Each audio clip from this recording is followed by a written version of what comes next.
Well, hello there, my little filmer dudes. Welcome back to another month. A month of watching TV and movies. Hello, my name is Montero, and thank you for joining me on my journey to watch everything. Not really, but we are gonna get close. My dudes, my filmer dudes. It's been a really weird month of April. This year has gone by insanely quick, and I know we say that like every year, but I mean, considering the fact that it's the middle of May, already, where did May go? By the way, it is currently May 20th, and I'm now just getting sitting down to record this. The first half of May for me, the first 2 weeks, were insanely crazy and hectic. But now we're here. We're going to review all of April, not May, and we're going to have fun! Two things I want to say before we begin. Most of these are spoiler-free for the purpose of I can give you my full opinion after having watched them. It's usually immediately after I watch it, I will sit down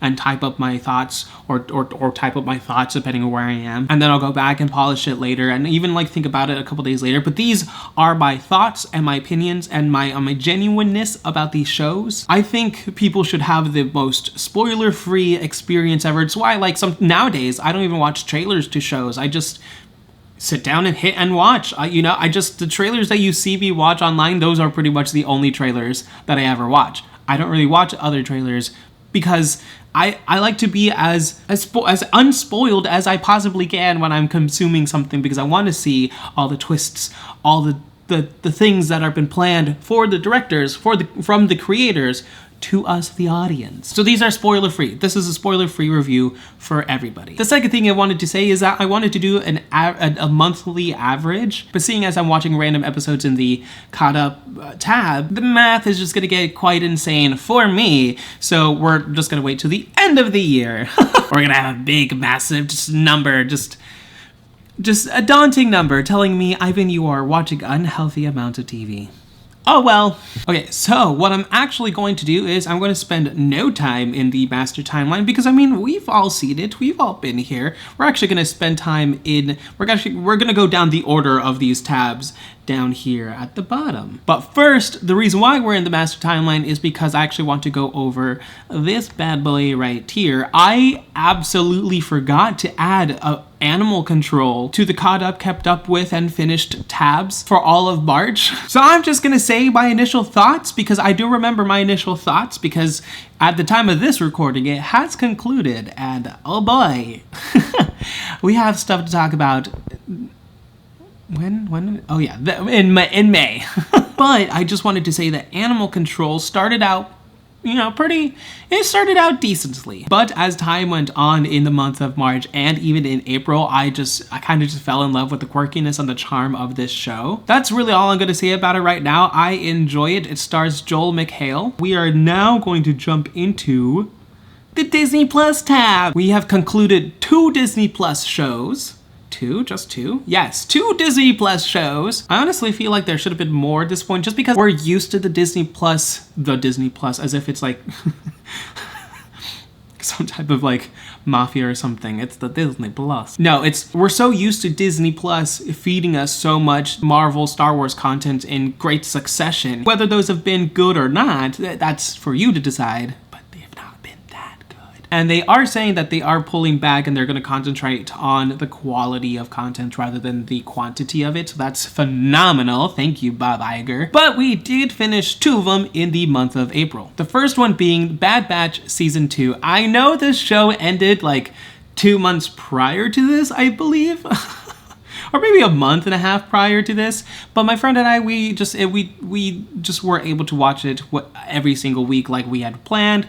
But we did watch it together, we finished it together, and it was honestly a very fun ride. I loved Bad Batch, honestly. I loved Season 1, I thought it was really good. It was a very good setup. A lot of people were like, oh, it's slow, and I can see it.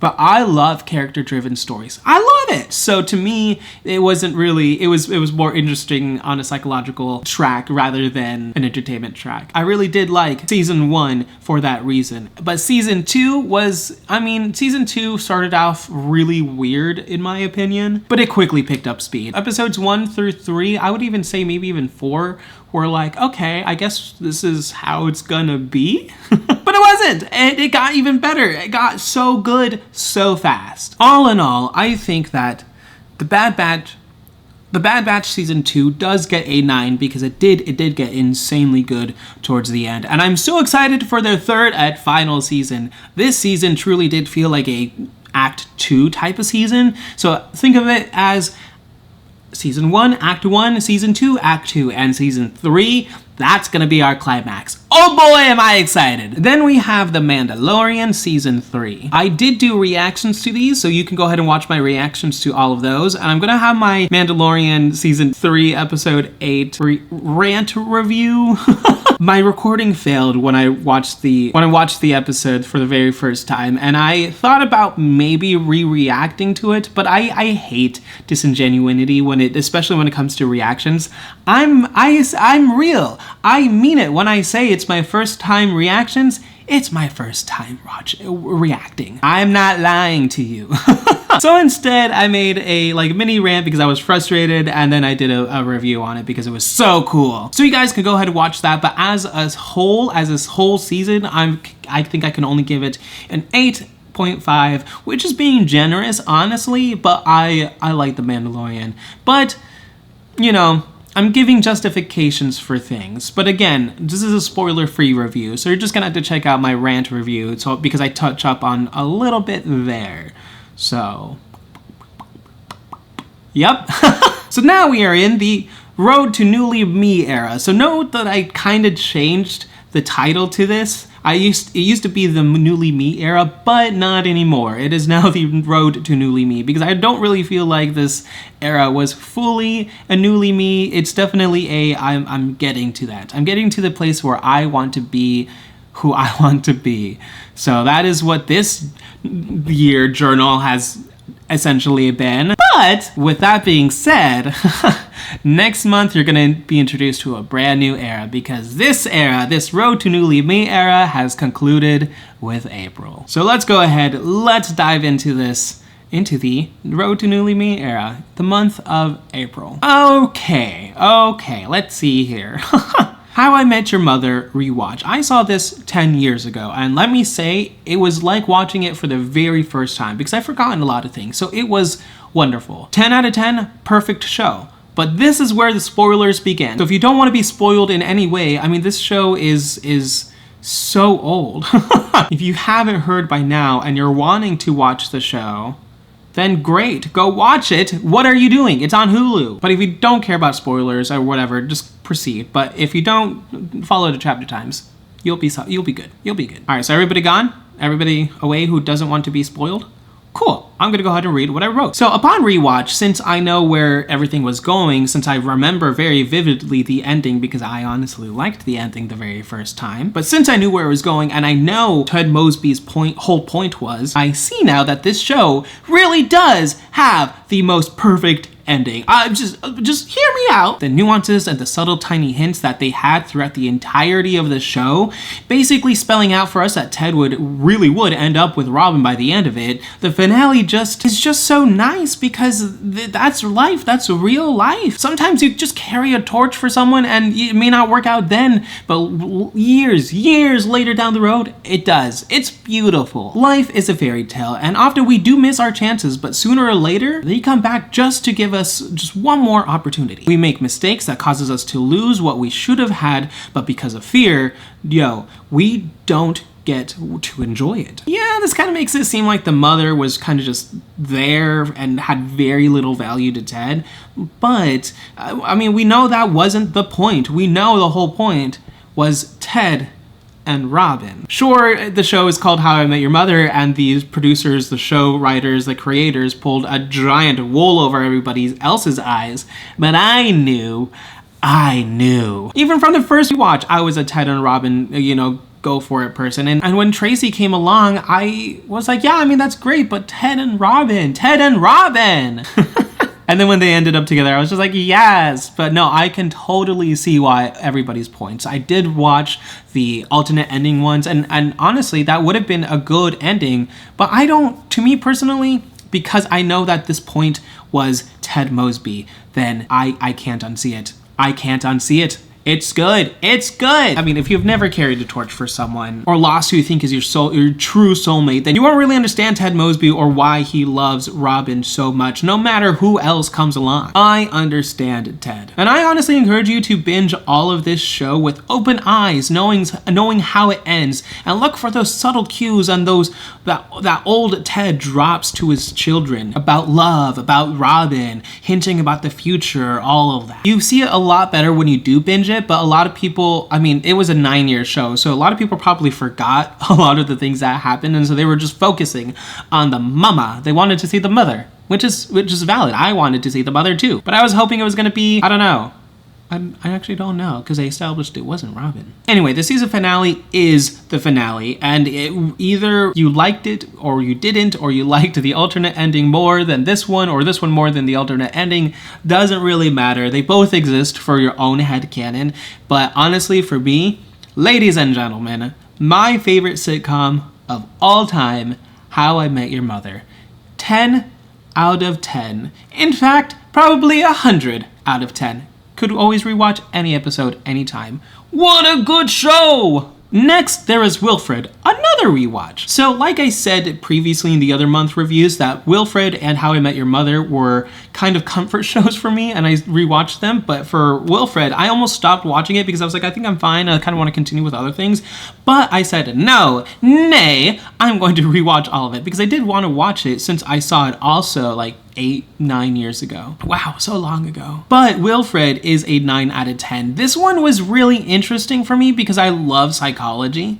I've done my own study on things and psychology, and just it's kind of just makes sense. But I love psychology so stinking much, and this show is definitely a show for those who love psychology. Once you know the ending, and I'm not really going to spoil the ending because these are all spoiler-free reviews from here on out, but once you know the ending and then you watch the show with the knowledge of it becomes a little harder to bear, only because of the psychology, because you know what's going on. You're just like, wow, dang, Ryan, dang. But it is a 9 out of 10. I love this show. I think it is hilarious. I think it is so funny. But it is an FX show, and I kind of do like FX shows. So it stars Elijah Wood as Ryan. I'm also going to read the synopses for all of these. Because I can't come up with them myself. So I'm just going to read them and just give the source. The series follows a young man named Ryan and his neighbor's dog Wilfred, who Ryan sees as a man in a dog suit rather than the regular dog that everyone sees him as. And this dog, he drinks, he smokes. It's so freaking funny. Next is Shadow and Bone. I should have had this finished in March, honestly, but it really did take a long time for me to finish, and here's why. This show is so expensive to make, and it definitely shows in the production. It is definitely a daddy's money type of production. I had a semi-hard time keeping up with this because I am not used to the way British stories are told, but I was able to keep up because they do refer to these events that are rather important to the overall story, and they remind you of these things as they happen, so you really understand how intense or how serious, how imperative something may be. They make sure that you understand the peril. The only thing was, this kind of just drags out so much. The episodes are insanely long. It's honestly the same issue I had with Stranger Things season 4. The episodes were just too long. And I often found myself skipping throughout the season of Stranger Things, but I didn't really skip anything in this show. You can't! You really can't. You can't skip or even look away for just a second, because if you do, you miss something and you're totally lost for a while. Which isn't necessarily a good or a bad thing. It's just slightly annoying because, I mean, you can't really binge something straight through like this. It's a lot to consume. So you either had to make it an event or you just had to break it up within a few weeks like I did. But because it's a lot and it's a lot to produce, I'm not really sure if Netflix will be, spending the daddy's money in order to produce this. Plus, with all the writer strikes going on, I don't really see this one surviving after this. Not saying that it's bad, I'm not. I'm saying it's good. I'm just saying it's way too expensive. I really do hope that they have a season 3 because, I mean, that season 2 finale blew me away. I called something. I was like, oh, I think I saw it. And when they revealed it at the end, I was like, I knew it. All I'm gonna say, I knew it before we saw it in the mirror. If you're into the scientific magic sort of ish, rather clever creative use of magic, then this is for you. It's dark, it's violent, it's fantasy, it's got it all. Oh, and it's a little sexy. But the second half of this season really does pop off. First 2 episodes, really slow. Episode 3 onward, so this does get only an 8.5 out of 10 for me, which is a good rating, I would say. Solid. Solid. So please, Netflix, don't cancel this. At least give us like a movie. Give us a movie. You know, end it with a movie. Don't just cancel. Don't just cancel. Next, we have Tiny Beautiful Things, starring the lovely Kathryn Hahn. According to IMDb, the synopsis for Tiny Beautiful Things is, this show follows a woman who reluctantly becomes Dear Sugar, an anonymous and revered advice columnist, even when her own life is falling apart. These are based off of the books Tiny Beautiful Things, Advice on Love and Life from Dear Sugar, written by Cheryl Strayed. I will tell you there are 3 reasons why I picked this show. 1, it's a Hulu show. I'm gonna enjoy it. 2, it's Kathryn Hahn. I'm gonna enjoy it. And 3, it's a drama about adulthood and struggling and a writer. I'm gonna enjoy it. And let me tell you what, I enjoyed it. I binged this all in one day. It was such a good watch. I know this won't be everyone's cup of tea, but it's not really meant to be. It's hard to understand if this was intended to be a true miniseries or if the writers tried their hand at like leaving things open-ended for a season 2. But needless to say, this felt like the creator version of Fleischman is in Trouble, where that was for everyone and focused on those with jobs in the sciences, and this show kind of focused on those kind of trying to do a creative jobs and creative work, and they don't really have a set financial stable job, or they do, like Honey did. Though this is centering around a woman, I felt I related to every single thing in the show, honestly. Not just as a frustrated screenwriter, but as a human being with emotions and thoughts. There are things I won't be able to relate to because I am not a woman, but I can totally relate to the situation that was created. It's hard to say without spoilers, but trust me. In fact, there are moments of true growth and relatability for Ray, their daughter. I was in a really weird emotional headspace at the moment, and this was just that was just a thing that I needed to get out of it. This show was exactly what I wanted at the time, and it was encouraging to see that somebody else was going through a really tough life. In the end, this show wraps up very nicely, and it kind of leaves you wanting for more, but it also leaves you satisfied in case it doesn't return for season 2. So it is nice so that you can watch it and feel like, hey, this is it. This is a good stopping point. We're all gonna grow from here. But I do hope it does get a season 2. Again, writer strike, so who knows? But I really do hope. I hope in the end, no matter who you are or what you identify as, you can relate to at least one character in this show. Its relatability is off the charts. This gets a 9 out of 10. Next, we have Single Drunk Female Season 2. The next one that has actually periods because it's supposed to be Tiny Beautiful Things. But this one gets a 9.5 out of 10. So here we go. Let's dive into this one. According to the Rotten Tomatoes synopses of this show, a public flameout at a New York media company forces 20-something alcoholic Samantha Fink to move back home with her overbearing mother. Samantha then sets out on a path to figure out her best self while confronted with remnants of her own life. All the while trying to do this in rehab, getting over her alcoholism. Season 1 was amazing. I loved it. I'm not really that much of a drinker, so I couldn't really relate to the addicted to alcohol aspect, but there was other aspects again in this show, again, just like the other one, that I was able to relate to. And honestly, I love character shows. So I was watching this show and I was like, yes, go Sam, do it, you got this.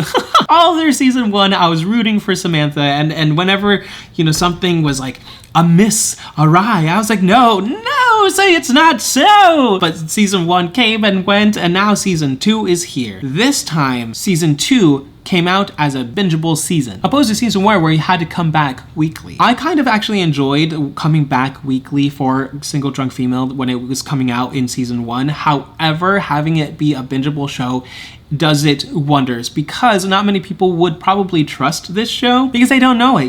There's not really any high profile actor in here. It's just a really good Hulu show, and Hulu makes great shows. And I didn't think they would top the first season, but they really did. Like I said, they focus on the characters, and they really have good arcs for the characters. They kind of dropped the ball-ish on some of the background characters, but that was to make room for Samantha and her mom. You honestly have no idea where things are going in this season, but boy, are you stuck rooting for her yet again this season, like I was in the first one. Does this show need a season 3? Perhaps, but I really am satisfied with season 1 and 2 if it does not survive the writer's strike. I keep mentioning it, I'm so sorry. But if it doesn't survive, that's fine. It's okay. It's okay. We had its time. But I really do hope it comes back because season 3 would make it a nice, quaint package. I give the season a 9.5 out of 10. It's so good. Solid, solid, solid. Then we have Wellmania. Started in April, but I actually technically finished this one in May, but I don't really want to have to review this in May. I want to start fresh because it's a new era. So, Wellmania, part of this era, still gets to be reviewed in the month of April. I give this one a 9 out of 10. I watched this one online through an app with my friend. We did a watch party together as we did with Shadow and Bone season 1 and with The Magician. But we did watch Wellmania. We watched it together, and it is an Australian show. So let me go ahead and read you the synopsis for that, because as you can see, I didn't really write a review for this. According to the Wikipedia synopsis. Based on Delaney's memoir-reportage hybrid, Wellmania misadventures in the search for wellness, this show follows Liv Healy, portrayed by Celeste Barber, a 39-year-old woman who struggles with a major health crisis as she tries various methods to reclaim her well-being. Essentially, this show is about, just taking care of yourself in a very, very real and honest and funny way. This show is very Australian, and a lot of people are gonna be like, LOL, it's so British. It's Australian. But this show really does touch up on a lot of good key points about stress and anxiety and eating healthy and exercising and doing the things that one should in order to make themselves happy, to stop being crap people. Wellmania was a really good ride. It only has 8 episodes, and you can find that one on Netflix, and I give this one a 9 out of 10. So that concludes the March Sadness chapter. Notice, the March Sadness chapter was not exclusive to March. It was not. It had a few of April things in there because, again, I was still going through my emotionalness during that time. But now we have spring cleaning / healing. These are those shows that I kind of watched that I kind of just had like a, yeah, let's go for it type of thing. So it started with the Owl House season 3. It was only 3 episodes, but they were like 40-50 minutes each-ish, I think. But dang.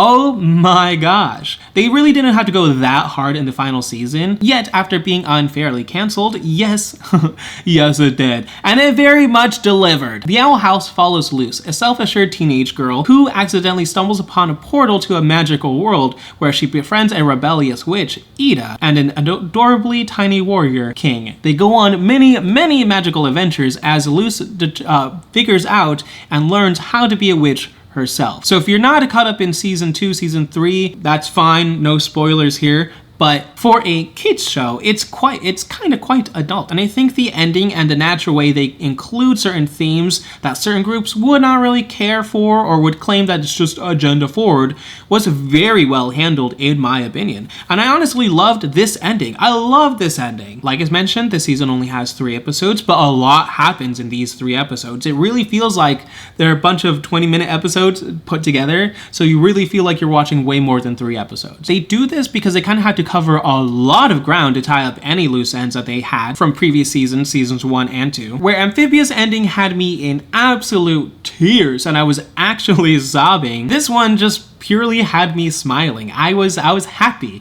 It had a happy ending. I mean, the other one was really happy as well, but this one was a more heartwarming happy, where it did not elicit any tears. I teared up some, but I think the extremely insanely satisfying ending and the way just the final shots and the final scene concluded made me smile and have peace with their decision. That's how good this show was. So what a finale. The show overall is gonna get a 9 out of 10, a 90%, or maybe not maybe 93%. It's a good one. 9 out of 10. Then we have Uncoupled, starring none other than Barney Stinson himself, Neil Patrick Harris, according to Wikipedia. Again, the series stars Neil Patrick Harris as a newly single gay Manhattanite navigating the dating scene for the very first time in 17 years after getting abruptly dumped by his long-term partner. I didn't know any of that. I kind of just, well, I did, didn't I? But I saw that the show was leaving Netflix, so I said, I gotta watch it. It's already on my watch list. Might as well give it a try, right? I saw this all in one day on April 23rd. But honestly, what can I say? This show isn't really as bad as critics made it out to be. It's quite entertaining, actually. At least it was for me. As a single 27-year-old man who has friends of varying ages and social statuses, etc., trying to make it in this very tough creative world, I could really relate with the overall theme of the show, which was, as you transition from childhood to adulthood, you go from wanting to and being excited to finally growing up to fearing growing older. Wow, right? Dude, they don't really spell it out as clear as day as that, but once I got to the very end, or maybe not the very end, once I got to like maybe the second to last episode, I was like, I got my thesis for the show, and there it is. And I think I did pretty well. But again, when I realized that this is what they would explore, of course, in the lieu of other adult themes like dating as an adult breakups, pride, selfishness in relationships, and so much more, I was like, okay, give me more. Gimme. This show is honestly quirky, sometimes a bit in your face on a few things, but overall a middle of the road type of show. It's not really fantastic, it's not really bad, but I can see why it was canceled, and I think it was due to poor marketing because I just now heard of this show and like a month or two ago, but it came out last summer. If it came out last summer, I would have watched it. But come on, and I'm even following Netflix's stuff on social media and everything else, so I'm pretty much kept up with it. But their marketing for the show, I would say, was pretty bad. I even tried to look it up and there wasn't that much stuff. So that's on you, Netflix, because I really don't think it was the writing. I think the writing was actually pretty good in this. It's not like phenomenal writing, but it's really good. It's middle of the road, like I said, or a little bit past the middle of the road. Overall, I give this show a 7.5 out of 10. I just think it's pretty cute, and they aren't really in your face about being LGBTQ+, etc. They just make it about another normal day in a city with another individual, which is how it's supposed to be.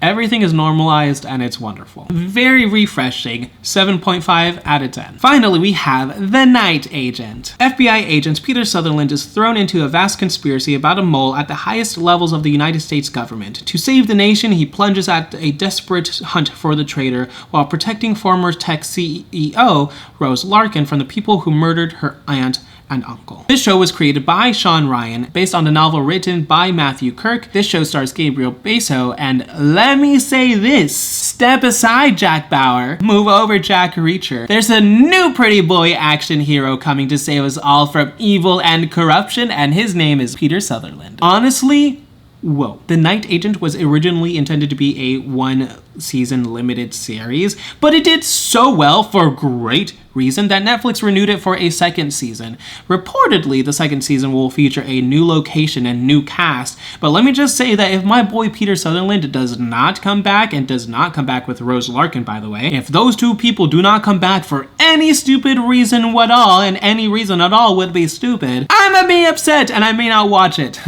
Because this show wouldn't be The Night Agent without Peter Sutherland, and it wouldn't be without Gabriel Basso either. Gabriel Basso really makes this season work with his compelling acting and just his kind demeanor. His humble compassion and genuine want to do things right because they are the correct thing to do is on the same level of Captain America, but human and certainly not annoying. Pardon my French, but every good guy and even the bad guys in this are so insanely human and relatable, but freaking bad. Everyone has their own set of skills that they bring to the show, to this table, and each one says, I deserve to be here because I'm my own badass, and badass they are. The Night Agent clocks in at 10 episodes and around 55 minutes on average per episode. So some will have way less than others, will have more. This is just the average, like I mentioned. But please give Night Agent a try. This has sparked within me the urge to watch action dramas. So I'm gonna watch The Recruit and The Diplomat soon, because honestly, I'm kind of wanting to take a little bit break from comedy, at least so much binging of comedies, especially the ones that come from Netflix. Oof. Either way, The Night Agent gets a 9 out of 10 for the sole purpose that the dialogue can be a little on the nose at times, but the rest is pretty good. The rest is fantastic. So I just excuse it and you give it a 9 out of 10 because it's deserving of a 9. And finally, we have our last show of April, Florida Man. I really loved Florida Man. It was so good. This is another one of those where you kind of watch it and you're just satisfied. You're satisfied with how it ends because it had a beginning, it had a middle, and it had an end. In fact, whoa! Night Agent gets a 9.5. I thought my initial typing review was wrong in there. It gets a 9.5 out of 10. Let's change that to also a 9.5 out of 10. I would say if you like classic action comedy movies that have a little bit of romance, but some mystery, but just ridiculousness and a mafia, it's just classic. I would describe this show as classic. And I give it a 9.5 for good reason. Being a Florida man myself, I was born and raised in, not gonna tell you the city, but Southwest Florida. And still being in Florida, but now up in the Panhandle, I can say that a lot of this stuff is a little true. But as someone who isn't from Florida, because I talk to all of my friends who are from Florida who watch the show and they're like, it's freaking hilarious, it's great. I kind of want to know what your guys' opinions are. Have you seen this particular show? And if you're not from Florida, what did you think? Because I'm so intrigued. And if you are from Florida, were you offended? I want to know, because if you're offended, why? It's true. It's funny. It's not like ridiculous, whatever. It is an action show. I did not realize that this is about a bounty hunter. That's all I'm going to give you because I was pleasantly surprised. But it is about a bounty hunter from Florida. So there you go, 9.5 out of 10. We're gonna go through these last bits briefly, but in good attempts, no dice, I did try to watch The Ghost and Molly McGee on Disney Plus. I watched about half of the episode and I turned it off and I said, this is not for me. I don't even know if it's for children, to be honest, but it does get a 5 out of 10 because it did do like, I think 2 or 3 seasons. So go it. But it's not for me. It's not the cartoon that I wanted to watch. So it's a little bit too little kiddish. And I'm not saying that it's bad because again, it's not intended for my target audience. And I understand that. I'm just saying I watched half of the episode and I didn't like it. And in the movie section, we have 2 movies in the month of April. I really wanted to watch more movies, but I just didn't have the time. But we have Shazam, Fury of the Gods, otherwise known as Shazam 2. Now this one gets a 6.5 out of 10. Unfortunately, the reviews you hear is true. This isn't necessarily bad per se, it's just a conglomerate of what the F is happening here. You just don't know what's going on. And the ending, wow, the ending just made 0 sense whatsoever. This movie was just poorly written and poorly handled. It had a lot of potential and you do see the bare bones. You see the bones and the outlines of a good story here. But honestly, no. It just didn't do it for me. It just, Shazam 1 was phenomenal, but poor Angel Asher, man, he deserved way better. But unfortunately, it just gets a 6.5 out of 10 for me. And then the Super Mario Bros. Movie. This is gonna be historic. Because if you haven't seen my review on these, I hated this movie. However, I have had a very interesting month of introspective and retrospective thinking and analyzing on video game movies, and I've come to some conclusions, and here's my conclusion. In terms of story, this movie does deserve a 4.5 out of 10. The story was trash, and I'm going to die on that hill. But the intention wasn't that. The intention was that it is for children and that this movie is not for snobs. And I don't want to be a snob. The thing is, people are having a party in the Nintendo realm. And I'm literally like one of few, and the people that are stuck with me, I kind of hate them. They're really annoying. And I don't want to be that. So I am looking at this with different eyes. And the fact that Mario was able to basically unite the world on a universal front and make $1 billion. Yes, I am worried with what is gonna be produced from Hollywood moving forward, seeing as the writer's strike is happening for these very reasons. However, because this movie did really well honoring the video game, and that's what video game movies are supposed to do, honor the video game that it came before it. So with that being said, gosh dang it. And it hurts, but not really, but it hurts. But I'm gonna put it over here, 9.5 for story. Yes, you've heard it here. I have officially changed my opinion on the Super Mario Bros. Movie without having seen it a second time, which was my intention to do. But again, I didn't really have any time to go see it again. But still gets a. I'll give it a. I'm gonna raise it to a 6 for story, and then I'm gonna keep it at 9 out of just in general. I can't do 9.5. I can't give it a 10. I cannot. I'm sorry.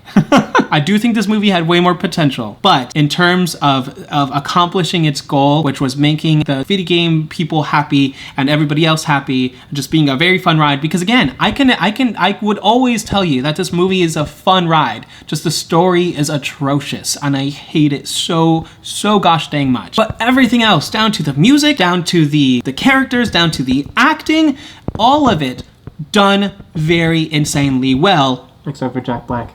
I will never die from that hill. Sorry if you like Jack Black in this movie. I didn't, but maybe on a second rewatch, I'll like it. Who knows? But yes, you heard it here. I'm changing this to a 9. Oh man, overall. So congratulations, you guys. You guys won. You guys won me over, and I admit I was wrong. I was wrong. I looked at things incorrectly. So there you go. I can admit when I'm wrong. But that is it. That is all of it. Those are all of the shows and the movies that I watched in the month of April. This was a lot of fun. A little longer than I wanted it to be, but that's okay. Join me next month for May. I am so excited to reveal to you May. It's been nice, I think, maybe. But all in all, what did you guys think of this? Let me know your own rating for these down in the comments below. These are spoiler free, so please be spoiler free. Check out my social media links down in the description below. I am a freelance photographer, graphic designer, and screenwriter. So if you need help in any of these services, please shoot me a message and I'll get back to you shortly. Once again, my social media links are in the description below, as well as the link to my Patreon, where you can find full reactions and early access videos. And I will see you next time. You've just been Montified.